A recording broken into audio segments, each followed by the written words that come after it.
Salve, salve, meu Brasil! Saia Justa começando e eu, Gabi, Bela e Lari, temos o prazer de receber aqui no nosso sofá a Marcela Ceribelli, CEO e diretora criativa da agência Óbvios, apresentadora do Bom Dia Óbvios, um dos principais podcasts do Brasil e já faz um tempo, e que agora é também videocast no Globoplay e na sequência, sim, do Saia Justa. Já fez um Muay Thai hoje? Obrigada por esse puxadinho, né? Esse puxadinho. espaço, muito obrigada. Puxadinho. É um puxadinho do Saia Justa. Puxadinho, é. Obrigada pelo espaço e sim, já fiz Muay Thai hoje, já suei, já soltei uns demônios. Exercícios vaginais? Não, mas... Mas dá pra fazer aqui no sofá. Teve no final de semana, graças a Deus. Não contaram isso, não tava no meu roteiro. Você sabia, não? Não tava no seu roteiro? Vão ter umas Você coisinhas pro aí. Paraná e perdeu tudo que a gente combinou. Pois é. É, você vê, ó. Vão ter uns Mas, ó, dá pra tocadinhos. começar agora, ó. Isso aí eu vi o exercício E que eu tá tô acontecendo. imaginando. Ah, Tô imaginando aqui, ó, várias pererecas pulsando ao mesmo tempo, meu Deus. Então, Gente, a faça- ponta nem Começou bem o programa hoje, hein? Nossa! Vem cá, gente. Oba! Pega fogo! Eu só botei essa lenha nessa fogueira porque o nosso assunto para abrir a roda é uma conversa sobre prazer feminino. Você também pode e deve conversar com a gente através do Twitter pela hashtag Saia Justa no GNT. Tem muitas camadas nessa conversa. Conhecer o próprio corpo e também o que estimula cada uma de nós, intelectual e emocionalmente, é o caminho para se sentir saudável, confiante e livre para novas experiências de prazer. Então, o que pode levar a gente a ser cada vez mais livres na busca desse prazer, Marcela? Eu acho que é interessante quando você já abre falando para além do ato sexual, porque quando a gente fala sobre prazer e mulheres, a gente já quebra uma das principais ordens que a gente aprende desde muito novas, que é: nós somos responsáveis pelo bem-estar de todos ao nosso redor. O altruísmo é uma das principais características intrínsecas ao feminino. Quando a gente se permite minimamente olhar para si e até mini momentos egoístas de se perguntar: peraí, o que eu quero? O que eu gosto? Isso transborda para outras áreas. Então, eu digo que quando uma mulher ela começa a olhar para o prazer sexual dela, ela vai se comportar de uma maneira muito diferente perante a sociedade. Porque uma vez que você entende que você pode ter a sua vontade, exigir o seu prazer, isso vai mudar tudo, todas as suas relações.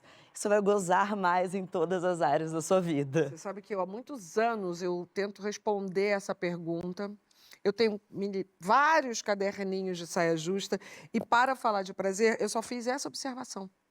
Porque eu acho que a tecla é exatamente essa. A gente fazer com que as mulheres compreendam que nós somos o gatilho do nosso prazer, o botão que liga o nosso prazer. A gente não está para servir, até podemos, mas não é a obrigação e nem o nosso gozo, falando português bem claro e bem facinho, pode depender do outro. Mas é dificílimo isso, tanto é que é o que eu anoto, o que eu repito há muitos anos na televisão. Então, o que fazer para fazer com que mais e mais mulheres compreendam isso? A Gabi já fez logo assim, né?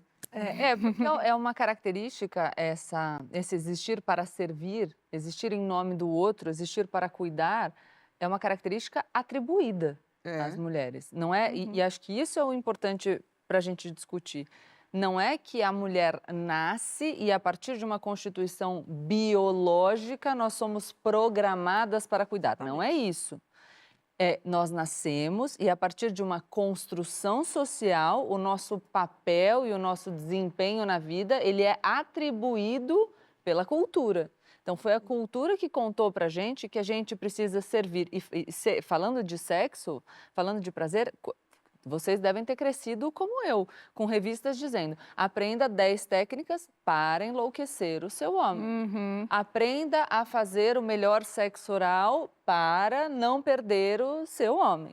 Tudo é para o outro, até porque o sucesso da mulher depende de ter um homem, então, de novo, um padrão heteronormativo, monogâmico, que coloca a mulher como frustrada e insuficiente se ela não encontra o parceiro. E para eu encontrar um parceiro, não é eu procurar o parceiro que me satisfaça, que me faça feliz, não só sexualmente falando, mas também é como é que eu vou fazer qualquer coisa para que este homem continue comigo.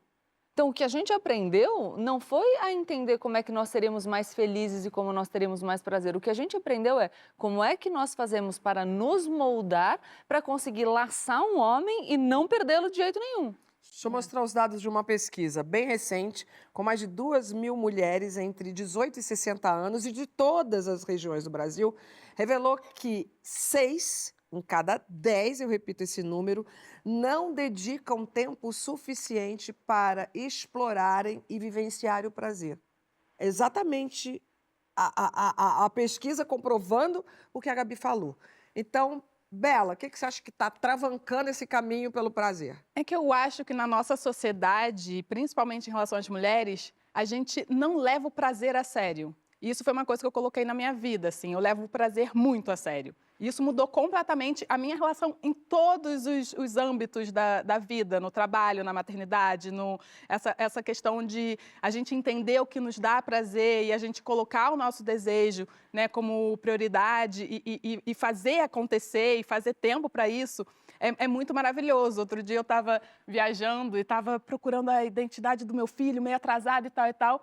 Aí estava falando com um amigo no telefone, depois que eu já tinha viajado, ele, pô, você esquece é capaz de esquecer a identidade, mas o vibrador nunca, né? Eu falei, nunca, jamais! Meu vibrador está sempre junto comigo. Tipo, meu prazer eu levo muito a sério. Então, eu acho que a gente tem essa questão social que a Gabi estava narrando, assim, que faz com que a gente não se permita realmente ter prazer. Obviamente, tem um recorte de classe muito grande em relação a isso, porque não são todas as pessoas que têm o tempo suficiente, que têm a oportunidade de fazer isso acontecer, mas eu acho que é importante a gente realmente levar o prazer a sério, para a gente poder priorizar isso na nossa vida, não achar que é besteira, não achar que é fútil, não achar que E eu também tive na minha vida, assim, eu sempre pautei ela no sacrifício, na questão o prazer para mim era como se fosse uma recompensa, sabe? Eu não conseguia usufruir do prazer sem esforço, sabe? Eu tinha que me esforçar, eu tinha que conseguir alguma coisa, eu tinha que conquistar algo e aí depois eu me deixava ter prazer. Então, isso também é muito complicado. A gente vive numa sociedade que dá muito valor ao sacrifício, ao trabalho. E aí, depois, você vai pensar no prazer. Então, reverter essa lógica, cara, prazer como prioridade é maravilhoso, muda tudo. Isso é um ponto de olhar para as causas para depois entender como estão se dando as consequências, assim. Quando eu penso em prazer feminino, eu penso muito em energia, assim, né? Quando eu penso em sexo, etc., eu penso em energia. Para mim é uma energia sexual. E é o que você falou. Isso vai reverberar em várias outras áreas, vai reverberar em tudo na vida, assim. Então é uma coisa que a gente precisa priorizar e olhar. E eu gosto de pensar em olhar para as causas, em olhar se eu tenho coisas bloqueadas em relação a essa energia, por que eu tenho? O que está fazendo essa energia estar bloqueada? Você acha que tem mulher que... Toda mulher percebe isso? Eu acho que tem muitas mulheres que não percebem isso. Claro que Esse não. bloqueio de Na verdade, essa percepção é uma coisa que eu acho que é um avanço que que tá rolando agora. A gente pode poder conversar sobre, para poder se colocar nesse lugar de exercitar, olhar para você, olhar para o seu passado, olhar para os seus traumas, olhar o que fez com o seu corpo, o que aconteceu com o seu corpo que você se bloqueou em algum lugar e te está fazendo você não deixar essa energia fluir de alguma forma, Que sabe? mulher, né, a gente é muito exposta a abusos, né?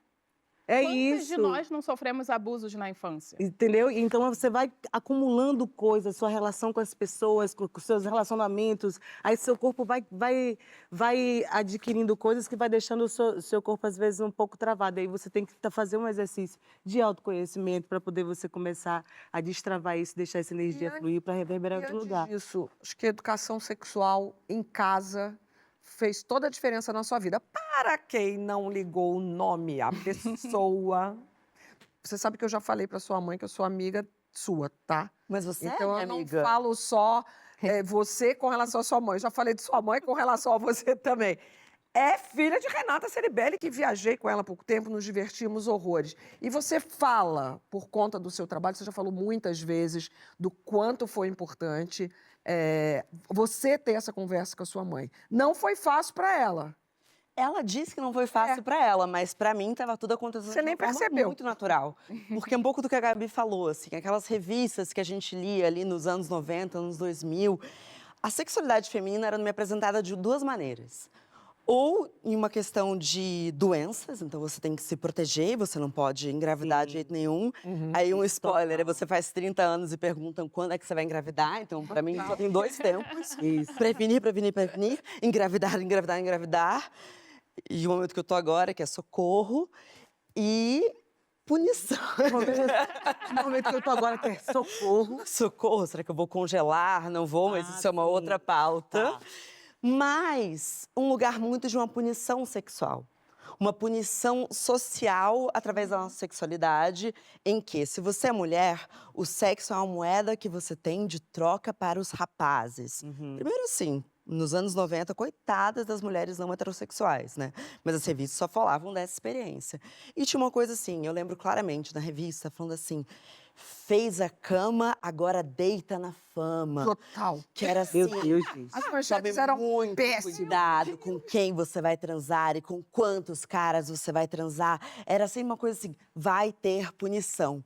E aí, o que você falou é genial, porque justamente a energia sexual, ela tá conectada com a energia da criatividade. Exatamente. Então, se você vai travando a sua criatividade com medo de julgamento, porque o auto-julgamento é o maior inimigo da criatividade, porque você vai se auto-sabotar. A gente não cria nada se a gente não estiver muito corajosa, né? Sim. Então, a minha mãe estava dentro de casa, enquanto eu estava lendo essas coisas, escutando absurdos, ela estava falando, não, calma. Sexo tem que ser prazeroso. E eu divido isso no meu livro, que ocorreu um caso na minha escola, no caso a Bela estudava na minha escola também, justamente de uma sextape vazada e teve uma grande discussão sobre se essa menina estava com outro, mais de um cara, enfim. Eu só lembro que quando começou o julgamento perante aquela menina, minha mãe falou, isso é crime e uma mulher pode transar com quantas pessoas ela quiser, ela pode fazer o que ela quiser, contanto que haja consentimento e ela sinta prazer. E ter isso dentro de casa em tempos em que, acho que até hoje, né? Qualquer caso desses vai achar-se motivo para culpabilizar essa mulher. Então, minha mãe era uma força contra tudo o que estava acontecendo lá fora. Então, foi essencial para minha educação sexual verdadeira, para além de, enfim, use camisinha e etc. A Bela isso. faz hoje a mesma coisa com Com a Flor, total. Presente dela de 15 anos foi um... Ai. A sua cara é muito linda. E ela amou. Foi um vibrador. Foi um vibrador. E ela amou. Amor. E não, o melhor de tudo, que eu mostrei, assim, o meu arsenal, aí ela... Mãe. Aí ela tava com duas amigas, assim. E ela assim, o que você tá com vergonha? Eu falei, não, tô com vergonha de você. Você usa tudo isso? Bonito. Mal pergunta, nós já tivemos nesse sofá Sabrina Sato, que aqui revelou que tinha uma coleção de 200. Ah, não, no meu não chega a isso, não. Tá com quanto? Não, eu tenho, sei lá, tipo, 7. Ah, tô igual, então. Eu ia até preciso contar pra muito hoje, mais. mas desisti. É você que não tem nenhum, né? Eu? Tem, né? Eu tenho, linda. Opa! Ah, Tem, bom. tem, todo mundo Eu tem. tenho, agora também não dependo disso, não. Se não tiver, a gente dá o jeito Eu também de sou, outras formas. Sou do Natura também, bem do natural. habilidosa. Ah, mas tem uns Também, brinquedinhos mas- hoje em dia muito evoluídos, Mas gente. sabe o que eu estava pensando Vale a quando pena. a Marcela e a Lari falavam sobre a coisa da energia criativa? Tem uma outra questão que é, quando o nosso corpo ele serve apenas para satisfazer o desejo de um outro, ele precisa se adequar a um padrão, ele precisa ser conformado. E se a gente pensa no paralelo da energia sexual com a energia criativa, uma energia criativa que se conforma deixa de ser energia criativa. Uhum. E o nosso corpo ele apresenta uma amplitude muito maior em termos de potência quando ele não precisa se adequar ao outro, à expectativa do outro, quando ele serve a nós. Então, isso importa até para que nós nos sintamos mais atraentes, para que a gente consiga lidar melhor com a nossa imagem. Então, é tudo parte de um mesmo processo. Se a gente não se explora, Mas e não se seguras, eu gosto da palavra Exato, segura. segura é muito bom mesmo. Porque se a gente não se explora e se a gente não percebe que sozinhas nós temos potencial para nos dar prazer, a gente sempre fica nessa dependência que nos adoece, porque depende que a gente se conforme, que a gente se adeque, que a gente se diminua, que a gente se mutile, que a gente se... Entende? Então, acho que é muito importante pensar nisso, nesse fluxo de energia que perde a razão de ser se for conformada. Então, como a gente precisa conhecer o nosso próprio corpo para a gente entender a nossa potência? Porque se a gente se explora e a gente percebe que a gente dá conta de nós mesmas, isso é uma potência absoluta, uma segurança absoluta. Segurança, eu gosto muito dessa palavra com relação ao sexo, porque eu já fui uma menina insegura, porque eu não Sim. tive a mesma mãe que vocês tiveram. As conversas eram muito veladas, Ou nem tinha, ou né? nem conversa. tinha. E às vezes é outro caminho, assim. Isso que você falou também de a mãe tem medo da adolescente engravidar, Sim. tem medo dos abusos que você também citou, tem medo. Então a mãe está na proteção. Então, não por mal, óbvio que querendo o nosso melhor, às vezes a mãe está ali Sem na dúvida. contenção, entendeu? Então a gente não trabalha com essa. Isso aí é uma coisa que a gente está agora adquirindo, começando a passear para outro lugar. A Bela já começou a ter uma outra experiência, mas no geral tem muitas mães que estão nesse lugar de contenção. E aí a gente vai criando uma relação complexa e tóxica, assim, com vários sentimentos, com várias coisas que a gente vai desembocando na vida, assim. Vem cá, os debates sobre prazer feminino são muitos e esse território ainda é cercado por muitos tabus. É nesse contexto que o Boticário convida todas as mulheres a buscarem novas possibilidades de prazer e traduziu toda a sensualidade feminina em uma nova fragrância, Her Code. Para saber mais, aponte a câmera do celular para o QR Code que está aqui na tela. O frasco ainda possui a tecnologia NFC, que leva para uma experiência imersiva digital com vários conteúdos sobre prazer feminino. Tem um monte de amiga lá escrevendo textos ótimos, né, Marcela? Logo mais, a gente conversa sobre as novidades no mundo do trabalho. São muitas, algumas boas, muito boas, e outras talvez nem tanto. Como o seu trabalho mudou nos últimos tempos. Conta também pra gente na hashtag Saia Justa no GNT, que a gente volta já já.